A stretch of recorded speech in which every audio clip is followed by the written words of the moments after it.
श्री सुखदेव जी ने कहा,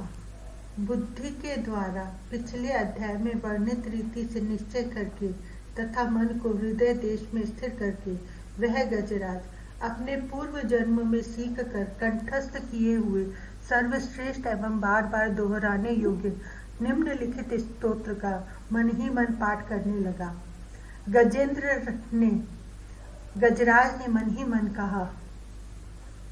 जिनके प्रवेश करने पर, जिनकी चेतना को पाकर ये जड़ शरीर और मन आदि भी चेतन बन जाते हैं, चेतन की भांति व्यवहार करने लगते हैं, ओम शब्द के द्वारा लक्षित तथा संपूर्ण शरीर में प्रकृति एवं पुरुष रूप से प्रविष्ट हुए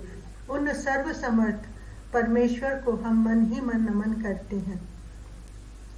जिनके सहारे यह विश्व टिका है, जिनसे यह निकला है, जिन्होंने इसकी रचना की है और जो स्वयं ही इसके रूप में प्रकट है, फिर भी जो इस दृश्य जगत से एवं इसकी कारणभूता प्रकृति से सर्वथा परे एवं श्रेष्ठ है, उन अपने आप बिना किसी कारण के बने हुए भगवान की मैं शरण लेता हूँ। अपने संकल्प शक्ति के द्वार अपने ही स्वरूप में रचे हुए और इसीलिए सृष्टि काल में प्रकट और प्रलय काल में उसी प्रकार अप्रकट रहने वाले इस शास्त्र प्रसिद्ध कार्य कारण रूप जगत को जो अकुंठित दृष्टि होने के कारण साक्षी रूप से देखते रहते हैं, उनसे लिप्त नहीं होते, वे चक्षु आदि प्रकाशकों के भी परम प्रकाशक प्रभु मेरी रक्षा करें। समय के प्रवाह से संपूर्ण लोकों के एवं ब्रह्म आदि लोकपालों के पंचभूत में प्रवेश कर जाने पर तथा पंचभूतों से लेकर महत्व पर्यंत संपूर्ण कारणों के उनकी परम करुणा रूप प्रकृति में लीन हो जाने पर उस समय दुर्गेय तथा अपार अंधकार रूप प्रकृति ही बच रही थी। उस अंधकार के परे अपने परम धाम में जो सर्वव्यापक भगवान सब और प्रकाशित रहते हैं, वे प्रभु मेरी रक्षा करें। भिन्न भिन्न रूपों में नाट्य करने वाले अभिनेता के वास्तविक स्वरूप को जिस प्रकार साधारण दर्शक नहीं जान पाते, उसी प्रकार सत्व प्रधान देवता तथा ऋषि भी जिनके स्वरूप को नहीं जानते, फिर दूसरा साधारण जीव तो कौन जान अथवा वर्णन कर सकता है। वे दुर्गम चरित्र वाले प्रभु मेरी रक्षा करें। आसक्ति से सर्वदा छूटे हुए संपूर्ण प्राणियों में आत्मबुद्धि रखने वाले सबके अकारण हितु एवं अतिशय साधु स्वभाव मुनिगण जिनके परम मंगलमय स्वरूप का साक्षात्कार करने की इच्छा से वन में रहकर अखंड ब्रह्मचार्य आदि अलौकिक व्रतों का पालन करते हैं, वे प्रभु ही मेरी गति है। जिनका हमारी तरह कर्मवश न तो जन्म होता है और न जिनके द्वारा अहंकार प्रेरित कर्म ही होते हैं, जिनके निर्गुण स्वरूप का न तो कोई नाम है न रूप ही, फिर भी समय अनुसार जगत की सृष्टि एवं प्रलय के लिए स्वेच्छा से जन्म आदि को स्वीकार करते हैं, उन अनंत शक्ति संपन्न पर ब्रह्म परमेश्वर को नमस्कार है। उन प्राकृत आकार रहित एवं अनेकों आकार वाले अद्भुत कर्मा भगवान को बारंबार नमस्कार है। स्वयं प्रकाश एवं सबके साक्षी परमात्मा को नमस्कार है। उन प्रभु को जो नम्र वाणी एवं चित्तवृत्तियों से भी सर्वदा परे है, बार बार नमस्कार है। विवेकी पुरुष के द्वारा सत्व गुण विशिष्ट निवृत्ति धर्म के आचरण से प्राप्त होने योग्य मोक्ष सुख की अनुभूति रूप प्रभु को नमस्कार है। सत्व गुण को स्वीकार करके शांत, रजोगुण को स्वीकार करके घोर एवं तमोगुण को स्वीकार करके मूढ़ से प्रतीत होने वाले भेद रहित अतएव सदा संभाव से स्थित ज्ञानघन प्रभु को नमस्कार है। शरीर इंद्रिय आदि के समुदाय रूप संपूर्ण पिंडों के ज्ञाता सबके स्वामी एवं साक्षी रूप आपको नमस्कार है। सबके अंतर्यामी प्रकृति के भी परम कारण किंतु स्वयं कारण रहित प्रभु को नमस्कार है। संपूर्ण इंद्रियों एवं उनके विषयों के ज्ञाता समस्त प्रतीतियों के कारण रूप संपूर्ण जड़ प्रपंच एवं सबकी मूलभूता अविद्या के द्वारा सूचित होने वाले तथा संपूर्ण विषयों में अविद्या रूप से भासने वाले आपको नमस्कार है। सबके कारण किंतु स्वयं कारण रहित और कारण होने पर भी परिणाम रहित होने के कारण अन्य कारणों से विलक्षण कारण आपको बार बार नमस्कार है। संपूर्ण वेदों एवं शास्त्रों के परम तात्पर्य, मोक्ष रूप एवं श्रेष्ठ पुरुषों की परम गति भगवान को नमस्कार है। जो त्रिगुण रूप काष्ठों में छिपे हुए ज्ञान रूप अग्नि है, उक्त गुणों में हलचल होने पर जिनके मन में सृष्टि रचने की बाह्य वृत्ति जागृत हो उठती है तथा आत्म तत्व की भावना के द्वारा विधि निषेध रूप शास्त्र से ऊपर उठे हुए ज्ञानी महात्माओं में जो स्वयं प्रकाशित हो रहे हैं, उन प्रभु को मैं नमस्कार करता हूँ। मुझ जैसे शरणागत पशुतुल्य अविद्याग्रस्त जीवों की अविद्या रूप फांसी को सदा के लिए पूर्ण रूप से काट देने वाले अत्यधिक दयालु एवं दया करने में कभी आलस्य न करने वाले नित्य मुक्त प्रभु को नमस्कार है। अपने अंश से संपूर्ण जीवों के मन में अंतर्यामी रूप से प्रकट रहने वाले सर्वनियंता अनंत परमात्मा आपको नमस्कार है। शरीर, पुत्र, मित्र, घर, संपत्ति एवं कुटुंबियों में आसक्त लोगों के द्वारा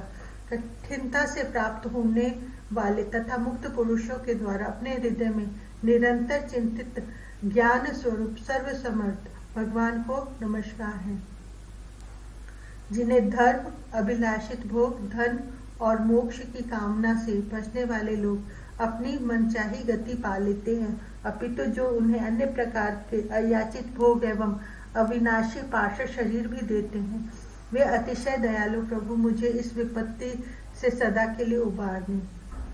जिनके अनन्य भक्त जो वस्तुतः है एकमात्र उन भगवान के ही शरण हैं, धर्म, अर्थ आदि किसी भी पदार्थ को नहीं चाहते, अपितु उन्हीं के परम मंगलमय एवं अत्यंत विलक्षण चरित्रों का गान करते हुए आनंद के समुद्र में गोते लगाते रहते हैं। उन अविनाशी, सर्वव्यापक, सर्वश्रेष्ठ ब्रह्मा आदि के भी नियामक और भक्तों के लिए प्रकट होने पर भी भक्ति योग द्वारा प्राप्त करने योग्य, अत्यंत निकट होने पर भी माया के आवरण के कारण अत्यंत दूर प्रतीत होने वाले, इंद्रियों के द्वारा अगम्य तथा अत्यंत दुर्विज्ञ, अंतरहित किंतु सबके आदि कारण एवं सब और से परिपूर्ण उन भगवान की मैं स्तुति करता हूँ। ब्रह्मा आदि समस्त देवता, चारों वेद तथा संपूर्ण चराचर जीव नाम और आकृति भेद से जिनके अत्यंत क्षुद्र अंश के द्वारा रचे गए हैं, जिस प्रकार प्रज्वलित अग्नि से लपटे तथा सूर्य से किरणें बार बार निकलती हैं और पुनः अपने कारण में लीन हो जाती हैं, उसी प्रकार बुद्धि, मन, इंद्रियों और नाना योनियों के शरीर, यह गुणमय प्रपंच जिन स्वयं प्रकाश परमात्मा से प्रकट होता है और पुनः उन्हीं में लीन हो जाते हैं। वे भगवान न तो देवता है, न असुर, न मनुष्य है, न तिर्यक, मनुष्य से नीची पशु पक्षी आदि को किसी योनि के प्राणी, न वे स्त्री हैं न पुरुष हैं और नपुंसक ही हैं,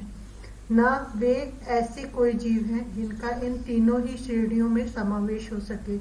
न वे गुण है, न कर्म, न कार्य है, न तो कारण ही। सबका निषेध हो जाने पर जो कुछ बच रहता है वही उनका स्वरूप है और वे ही सब कुछ हैं। ऐसे भगवान मेरे उद्धार के लिए आविर्भूत हों। मैं इस ग्रह के चंगुल से छूटकर जीवित नहीं रहना चाहता, क्योंकि भीतर और बाहर सब ओर से अज्ञान से ढके हुए इस हाथी के शरीर से मुझे क्या लेना है। मैं तो आत्मा के प्रकाश को ढक देने वाले उस अज्ञान की निवृत्ति चाहता हूँ, जिसका कालक्रम से अपने आप नाश नहीं होता, अपितु भगवान की दया से अथवा ज्ञान के उदय से होता है। इस प्रकार मोक्ष का अभिलाषी मैं, विश्व के रचयिता, स्वयं विश्व के रूप में प्रकट तथा विश्व से सर्वथा परे, विश्व को खिलौना बनाकर खेलने वाले, विश्व में आत्म रूप से व्याप्त, अजन्मा, सर्वव्यापक एवं प्राप्त्य वस्तुओं में सर्वश्रेष्ठ श्री भगवान को केवल प्रणाम ही करता हूँ, उनकी शरण में ही। जिन्होंने भगवत भक्ति रूप योग के द्वारा कर्मों को जला डाला है, वे योगी लोग उसी योग के द्वारा शुद्ध किए हुए अपने हृदय में जिन्हें प्रकट हुआ देखते हैं उन योगेश्वर भगवान को मैं नमस्कार करता हूँ, जिनकी त्रिगुणात्मक शक्तियों का राग रूप वेग असह्य है। सत्व रज तम रूप शक्तियों का राग रूप वेग असह्य है, जो संपूर्ण इंद्रियों के विषय रूप में प्रतीत हो रहे हैं, तथापि जिनकी इंद्रियां विषयों में ही रची पची रहती है। ऐसे लोगों को जिनका मार्ग भी मिलना असंभव है, उन शरणागत रक्षक एवं अपार शक्तिशाली आपको बार बार नमस्कार है। जिनकी अविद्या नामक शक्ति के कार्य रूप अहंकार में ढके हुए अपने स्वरूप को यह जीव जान नहीं पाता, उन अपार महिमा वाले भगवान की मैं शरीर आया हूँ, जिसने पूर्वोक्त प्रकार से भगवान के भेद रहित निराकार स्वरूप का वर्णन किया था। उस गजराज के समीप जब ब्रह्मा आदि कोई भी देवता नहीं आए, जो भिन्न भिन्न प्रकार के विशिष्ट विग्रहों को ही अपना स्वरूप मानते हैं, तब साक्षात श्री हरि, जो सबके आत्मा होने के कारण सर्वदेव स्वरूप है, वहां प्रकट हो गए। उपर्युक्त गजराज को इस प्रकार दुखी देखकर तथा उसके द्वारा पढ़ी हुई स्तुति को सुनकर सुदर्शन चक्रधारी जगत आधार भगवान इच्छा रूप वेग वाले गरुड़ जी की पीठ पर सवार होकर स्तवन करते हुए देवताओं के साथ तत्काल उस स्थान पर पहुंच गए जहां वह हाथी था। सरोवर के भीतर महाबलिग्रह के द्वारा पकड़े जाकर दुखी हुए उस हाथी ने आकाश में गरुड़ की पीठ पर सवार चक्र उठाए हुए भगवान श्री हरि को देखा। अपनी सूंड को, जिसमें उसने पूजा के लिए कमल का एक फूल ले रखा था, ऊपर उठाया और बड़ी ही कठिनाई से सर्व पूज्य भगवान नारायण आपको प्रणाम है यह कहा। उस पीड़ित देखकर अजन्मा श्री हरि एकाएक गरुड़ को छोड़कर नीचे उतर आए, झील पर उतर आए। वे दया से प्रेरित हो ग्रह सहित उस गजराज को तत्काल झील से बाहर निकाल लाए और देवताओं के देखते देखते चक्र से मुंह चीरकर उसके चंगुल से हाथी को उबार लिया।